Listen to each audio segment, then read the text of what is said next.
എല്ലാ സജ്ജന സുഹൃത്തുക്കൾക്കും എൻ്റെ വിനീതമായ നമസ്കാരം. നമ്മൾ ഇപ്പം കുറേ നാളായിട്ട് കേട്ടുകൊണ്ടിരിക്കുന്ന കാര്യങ്ങളാണ്. പാറ്റയും ചിലന്തിയും മുട്ടയൊക്കെ ഇറങ്ങുന്നുണ്ട്. പാറ്റ എന്ന് പറയുന്നത് മുട്ടയെന്ന് പറയുന്നതൊക്കെ നമുക്കറിയാം എന്താണ്, പെസ്റ്റാണ്. പെസ്റ്റ് എന്ന് പറഞ്ഞാൽ എന്താ, നമുക്ക് ജീവിതത്തിൽ ഉപദ്രവം ഉണ്ടാക്കുന്ന ജീവികളാണ്. ഈ ജീവികളെ എന്തൊക്കെയാണ് അവരുടെ ജോലി? നമുക്ക് സമൂഹത്തിൽ എന്താ ഉപദ്രവം അവരുണ്ടാക്കുന്നത്?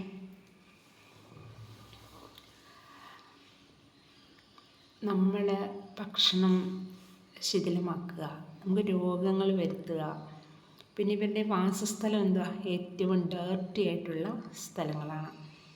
ഇപ്പം നമ്മൾ ഒരു പാറ്റ അല്ലെങ്കിൽ നമ്മളൊരു എലി അല്ലെങ്കിൽ നമ്മൾ ഒരു മുട്ട, ഇതിനെയൊക്കെ നമ്മൾ എന്താ ചെയ്യുക?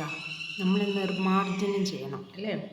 നമ്മൾ അതിനെ നിർമ്മാർജ്ജനം ചെയ്ത് കളയുകയാണ് ചെയ്യുന്നത്. അല്ലെങ്കിൽ നമ്മളതിനെ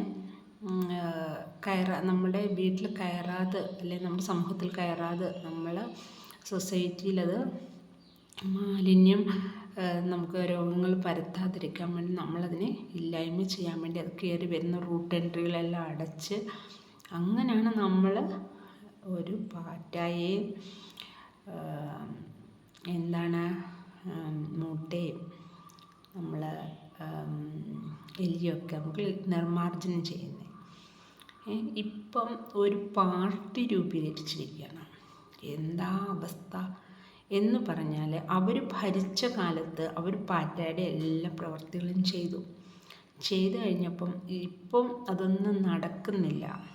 അപ്പോൾ അന്ന് രഹസ്യമായിട്ടുള്ള പാറ്റയുടെ പ്രവർത്തികൾ ചെയ്തു. ഇനിയിപ്പോൾ അത് നടക്കാതെ വന്നപ്പോൾ എന്ത് ചെയ്യുക, പരസ്യമായിട്ടാണ് ഇതൊക്കെ ചെയ്യാനുള്ള തത്രപ്പാടുകൾ കാണിക്കുന്നത്. അപ്പം ഇതിനെതിരെയൊക്കെ എന്താണ് നമ്മൾ ചെയ്യേണ്ടത്? ഇങ്ങനെയുള്ള സമൂഹത്തിൽ തെറ്റായിട്ടുള്ള സന്ദേശങ്ങൾ നൽകുക അല്ലേ? വളർന്നു വരുന്ന സമൂഹത്തിന് നല്ലതേതാണ്?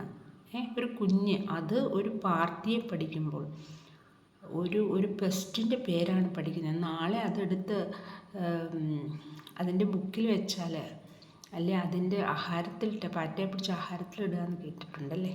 നമ്മൾ ഉണ്ണുന്ന പാത്രത്തിൽ പാറ്റ ഇടുക എന്ന് പറഞ്ഞിട്ടുണ്ട്.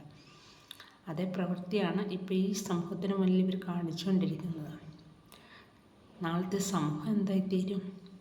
അപ്പോൾ ഇവരെയൊക്കെ ഇങ്ങനെയുള്ള തെറ്റായ ധാരണകൾ പലർത്തുന്ന ആൾക്കാരെ പിടിച്ച് അവർക്ക് വേണ്ടി ശിക്ഷയാണ് കൊടുക്കേണ്ടത്. ഇത്രയെങ്കിലും ഈ സമയത്ത് പറഞ്ഞില്ലെങ്കിൽ നമുക്കത് വളരെ ഖേദകരമായതുകൊണ്ടാണ് ഞാൻ ഈ വീഡിയോ ഇട്ടത്. പിന്നീട് എല്ലാവർക്കും സുഖമെന്ന് വിശ്വസിക്കുന്നു. ഭഗവാന്റെ രാമായണ മാസമാണ്. സർവ്വം ത്യജിക്കാൻ പഠിപ്പിച്ച ആ വലിയ ചൈതന്യത്തിൻ്റെ ഒരു മാസമാണ്. അതുകൊണ്ട് തന്നെ ശ്രീരാമജയം ഭഗവാന് എല്ലാ വിധമായ അനുഗ്രഹങ്ങളും എല്ലാവർക്കും തരട്ടെ. നമുക്കതോടൊപ്പം രാമായണം വായിച്ച് ഭഗവാനിൽ ചേരാൻ സാധിക്കട്ടെ എന്ന് പ്രാർത്ഥിച്ചുകൊണ്ട് സീതാരാമൻ്റെ പാദങ്ങളിൽ ഞാൻ എൻ്റെ വാക്കുകൾ സമർപ്പിക്കുന്നു. അതോടൊപ്പം എല്ലാവർക്കും ഒരു ശുഭദിനം ആശംസിക്കുന്നു. നമസ്തേ.